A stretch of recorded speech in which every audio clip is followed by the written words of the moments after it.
Some of you have asked how you can help us, while most of us would say, we want wine. Italian Wine Podcast is a publicly funded, sponsor-driven enterprise that needs the moolah. You can donate through Patreon or GoFundMe by heading to ItalianWinePodcast.com. We would appreciate it. Oh, yeah.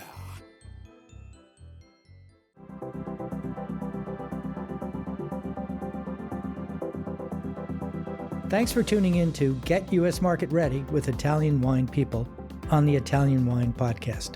I'm Steve Raye, your host, and this podcast features interviews with the people actually making a difference in the Italian wine market in America, their experiences, challenges, and personal stories. And I'll be adding a practical focus to the conversation based on my 30 years in the business. So if you're interested in not just learning how, but also how else, then this pod is for you.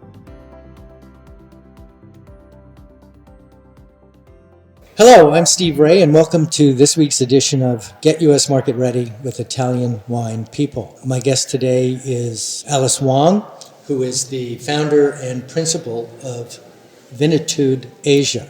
Alice, welcome to the show. Thanks for having me, Steve. We're recording this interview today in Verona at the Wine to Wine conference, Wine to Wine, wine number 2, wine.net, if you want some more information on it.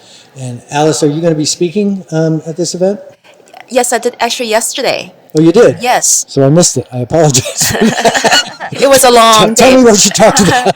Yesterday it was about how to, I was a moderator for Pauline Hammond's session. Oh. So it was about how to make your business stand out in this noisy world, how to make sure people remember your brand and your products. It was a fantastic session. Pauline did a great job. Tell us about the functions of your company and what services you provide. Okay. So we do both certified and one-on-one wine coaching. So essentially, I'm a wine ambassador and educator. But not only we do certified courses for WSET and also the VIA Italian Wine Maestro course, but we also do one-on-one coaching, privatized, customized wine education, because there are people out there who like to get a certification for their wine education, but there are some people who just want something customized for their special interest. So we do that as well. And we have quite a pretty good feedback from our clients for those. It can be individuals. It can also be for corporate training. So wine education in multiple aspects. So both consumer and the trade? Yes, correct. Cool. Okay. So, and then you also do, well, you just talked about events. Yes. Yeah, since I mentioned that wine education come in different forms, besides promoting wines and the culture of wine in a classroom setting, we also do a lot of events to let people understand wine and appreciate wines in a more casual and laid-back settings. So yes, we do events. My specialty is obviously in Italian wines. So I'm fortunate to get to work quite closely with the Consulate of Italy in Hong Kong and also the Italian Trade Agency in Hong Kong. So a lot of our Italian wine events are with official agencies, government agencies in Hong Kong. So reaching out to the bigger market. And also, I also work quite closely with the Alto Adige Consortio to work with both on-trade education as well as media promotions. Okay, so Alto Adige, there's probably, I think, another 120 different consortii in Italy. Are you interested in working with others? Have you worked with others? Is that part of your plan? And how different is it working with a consortio versus commercial brands? I did actually work quite closely with the Abruzzo Consortio before COVID, when every year we used to have a wine fair in Hong Kong, where Vinitaly also have a big room to promote Italian wines, and they work with several consortia depending on the theme for that year. So I remember the last one we had was in 2019, when the Abruzzo Consortio had a big presence for Vinitaly in Hong Kong for that year. So yes, I'm open to work with any consortio. It just happened the opportunity came when that was the theme for that year's. Okay, so let's dive into the whole Asia culture, wine, Italian wine, pronunciation, all of this. What are some of the, I just named some of them, what are some of the challenges that what are the more important challenges that you face, and how do you deal with them? I think it goes step by step. There There are wine drinkers who are beginners, and there are ones who are more sophisticated. So we're talking about different levels of challenges. I think in terms of the overall broad impression of Italian wines, at the basic levels, some people are still confused. European wines, French, Italian, they're all the same. That's the first level of challenge.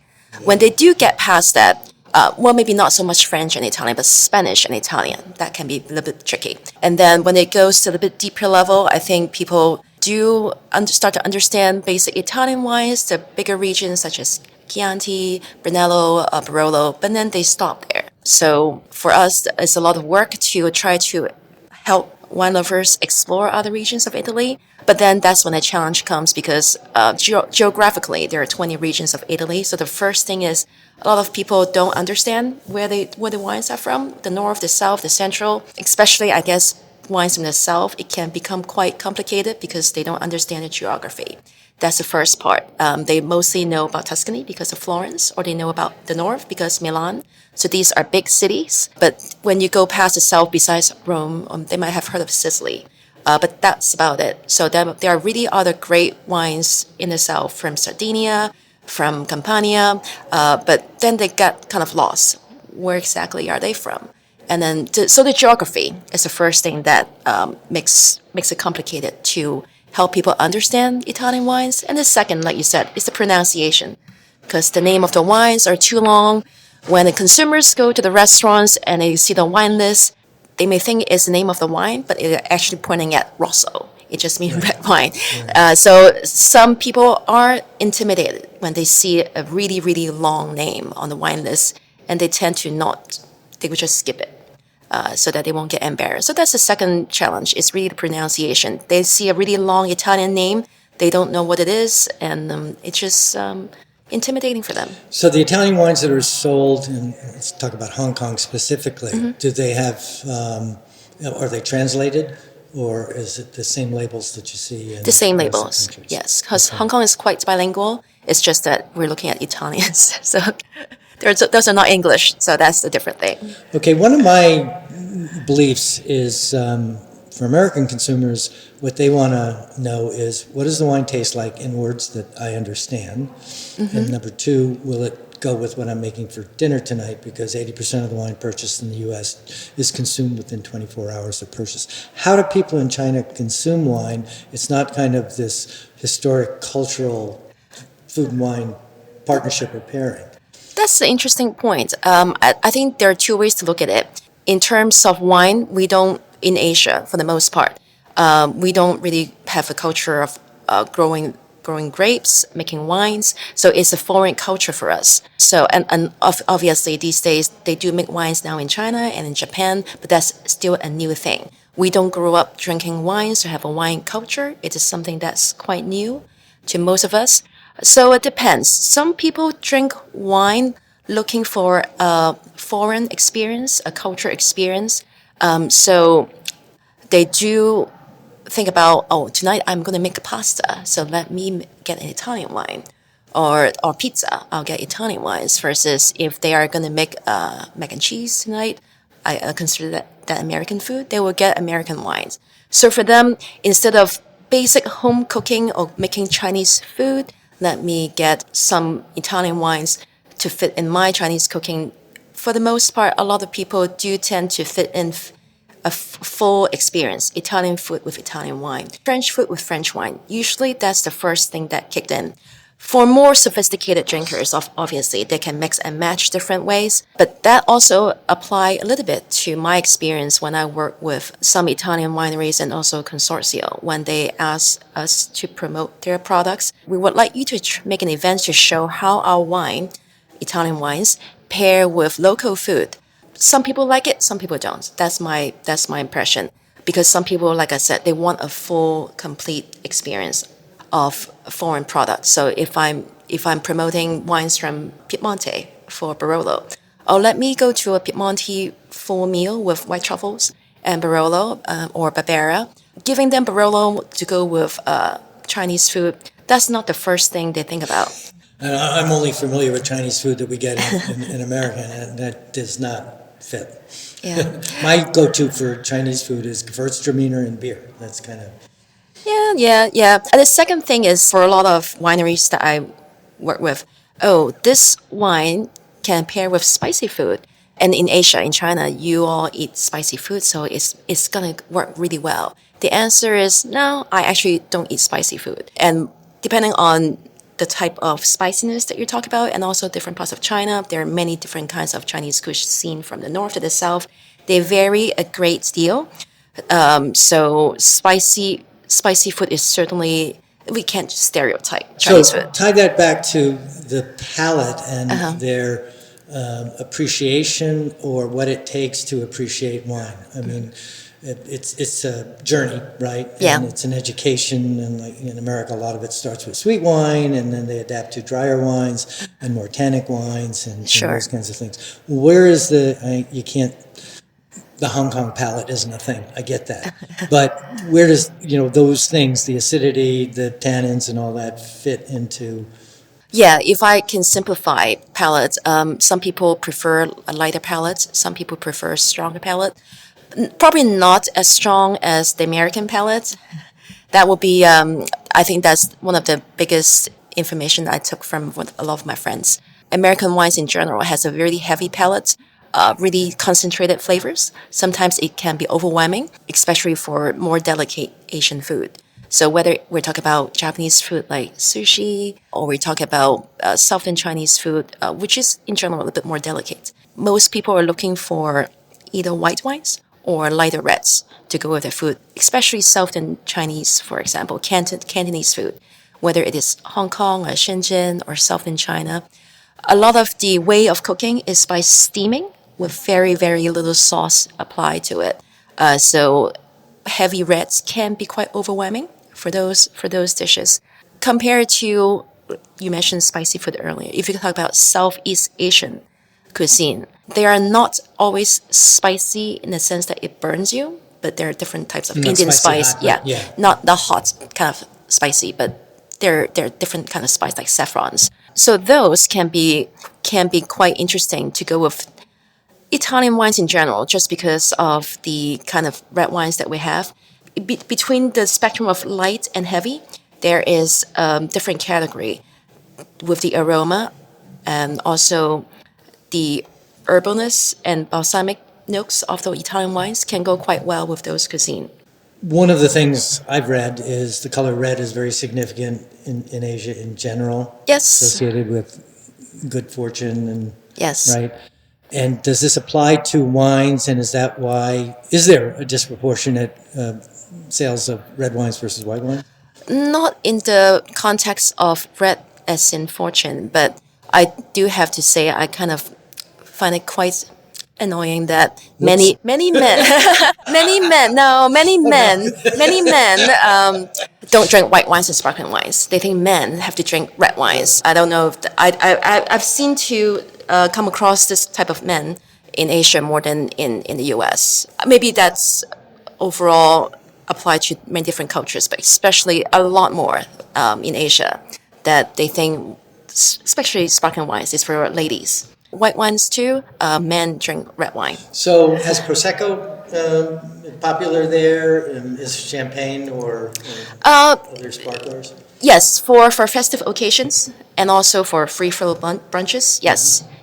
And also in terms of, especially for champagne, it is really quite, we call it blue chip products that you can always buy champagne and it can't go wrong, whether it is for gifting, especially for gifting, it is quite a safe bet.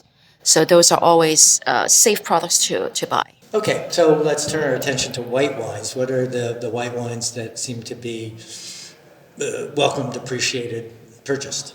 Burgundy, first and foremost, is white Burgundy, both for consumption and also for investment. So as Burgundy and not Chardonnay as a varietal. Right, so both red and white, but definitely white Burgundy comes up as top on the list. Recently, I think the last few years, German Riesling has also been doing quite well because it has a really big spectrum of sweetness. So it can go from dry to sweet to dessert wine. So it's quite versatile in terms of food pairing for different styles of Asian food. And the price point is quite friendly for the quality that people pay for. Plus, The assumption is obviously Riesling can age for a long time, but it's also quite ready to drink. You don't have to wait a long time for it to show the potential. You can easily get the Riesling quality, the petrol, the stone fruit components. You can get it right away, and it's quite satisfying. So when we're talking about Italian varietals, I would think my mind would go to northern Italian varietals, like Pinot Blanc or Alto Adige wines, right? Yeah. Italian Wine Podcast, part of the Mama Jumbo Shrimp family.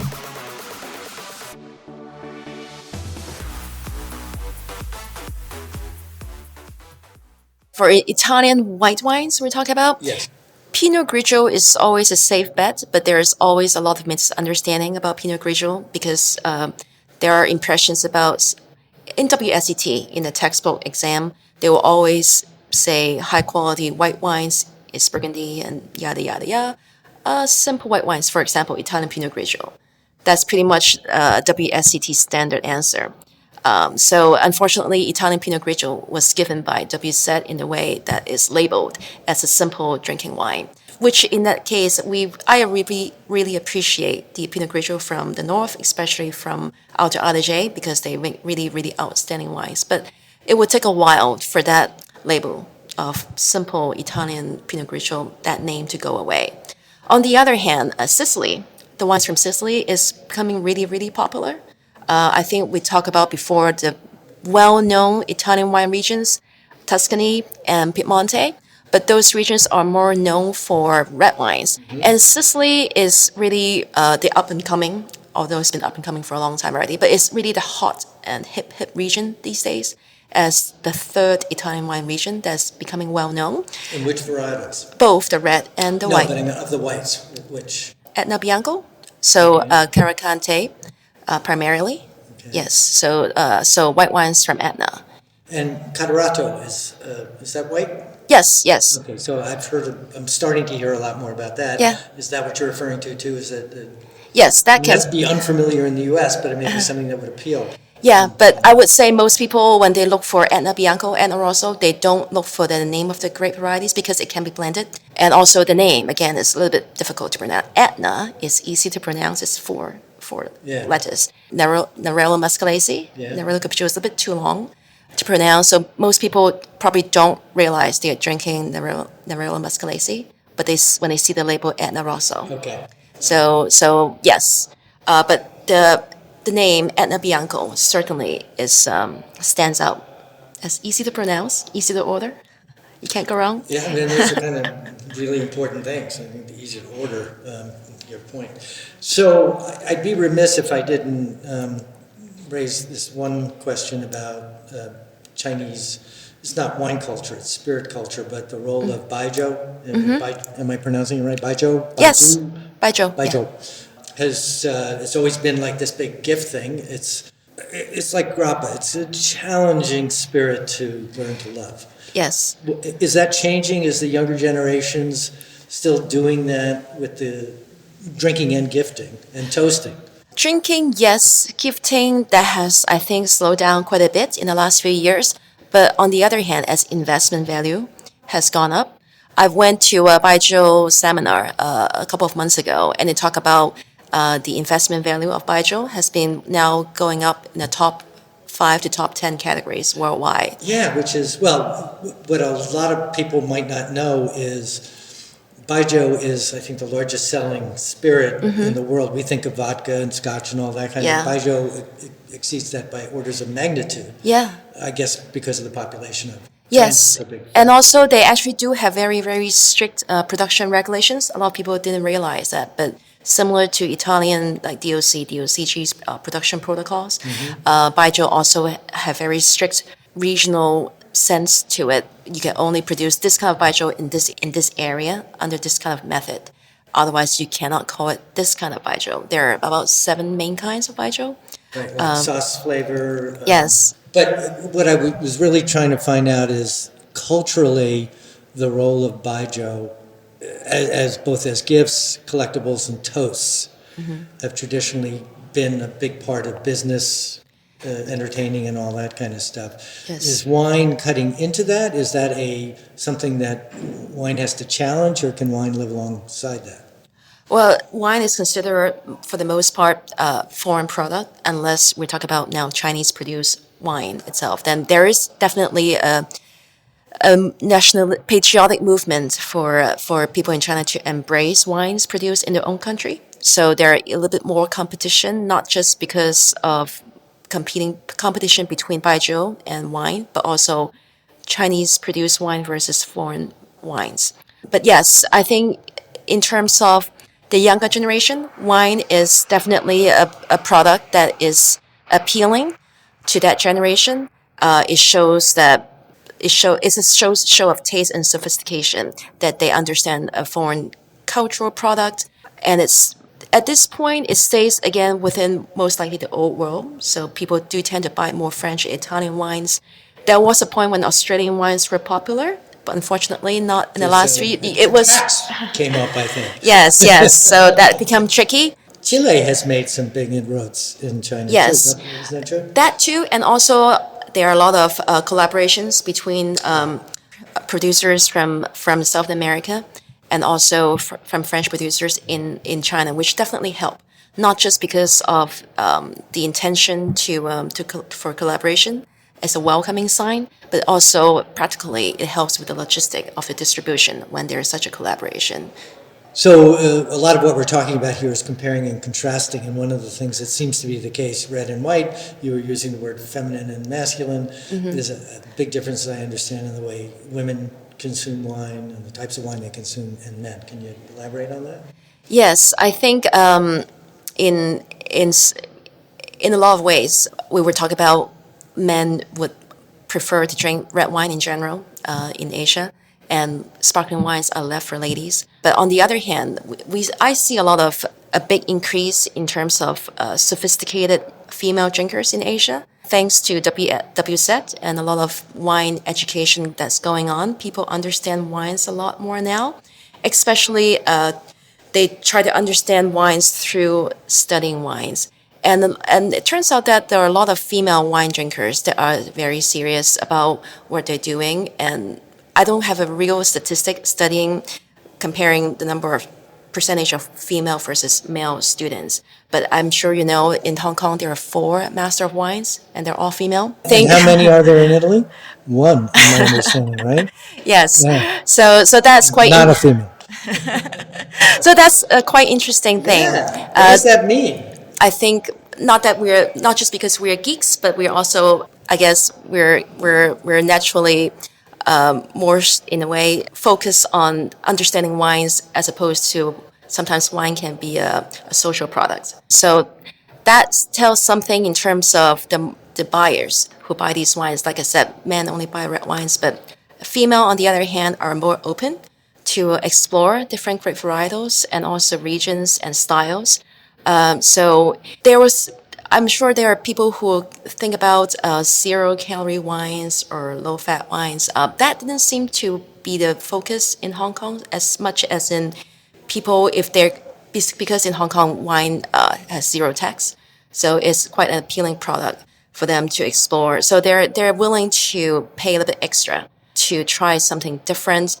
People, after a couple of years of tasting wines, they would like to move beyond the usual regions of France, or if we talk about Italians, they're willing to go beyond Chianti or Piemonte. So definitely for people who are interested in showing their products, a lot of importers are beginning to be willing to import wines from Italy, from other regions, because buyers are now requesting something different. I already drank this. Can you show me something different? What I said before about pronunciation of wines, actually, I think females have less of a problem with those in general, because I think most females in Asia have easier way of learning and speaking English compared to men. I think that's quite... Why is that?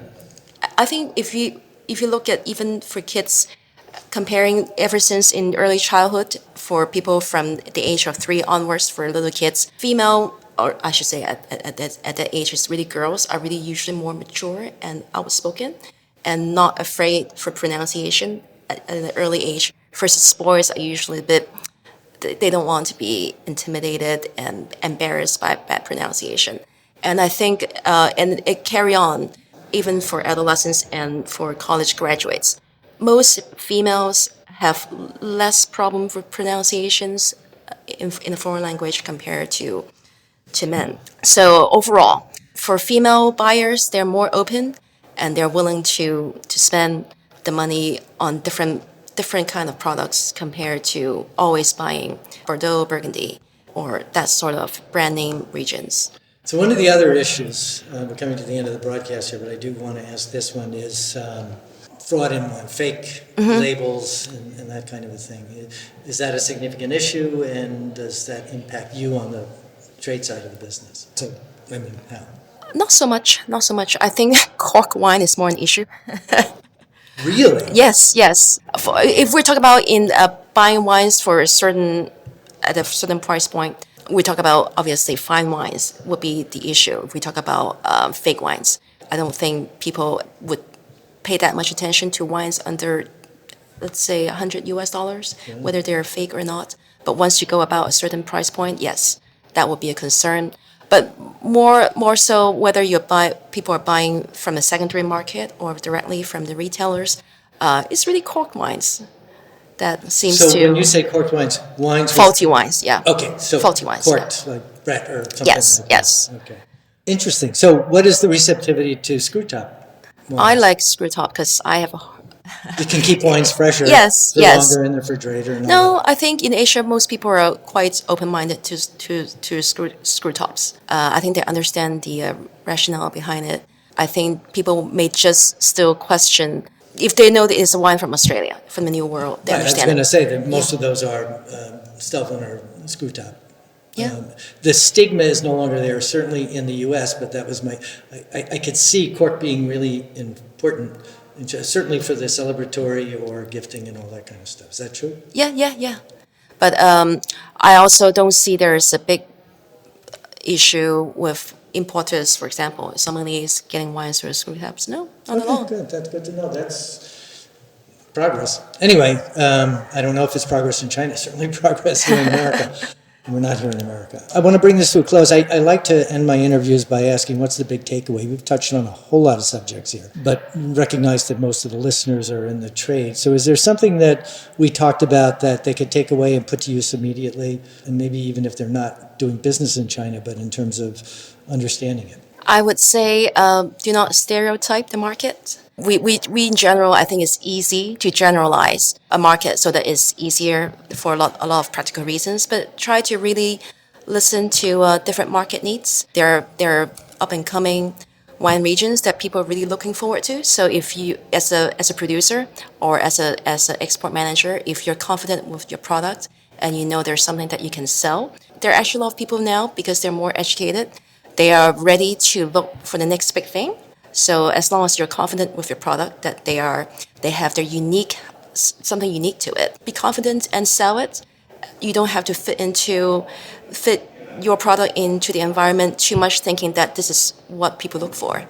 Right. Okay. Great. Good advice there. We're talking this week with Alice Wong, and since we're in Verona, we should say Alice Wong, which is what everybody calls you here, right?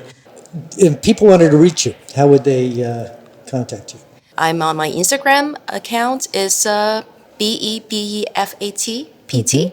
Yeah. Or my company is called Vinetude Asia, so you can always look up my company. That's VINETUDEASIA.com. Thank you very much. Fascinating interview, fascinating part of the world. I haven't had the chance of visiting yet, but it's someplace I'd really like to. I really want to go to Ningxia. Did I pronounce that correctly? Correct. Way in the north. I mean, that's like Mongolia and the desert that they've made bloom with, and they're making some really cool wines there. Yes, they are. Someday. Okay. So Alice, or Alice, thank you for being a guest this week. Thank you a lot. Thanks a lot, Steve, for having me. So that's it for this week's edition of Get U.S. Market Ready with Italian Wine People. I'm your host, Steve Raye, and tune in again next week for another interesting interview with people in the wine industry thinking and talking about Italy. Thanks again for listening. This is Steve Raye with Get U.S. Market Ready with Italian Wine People on the Italian Wine Podcast.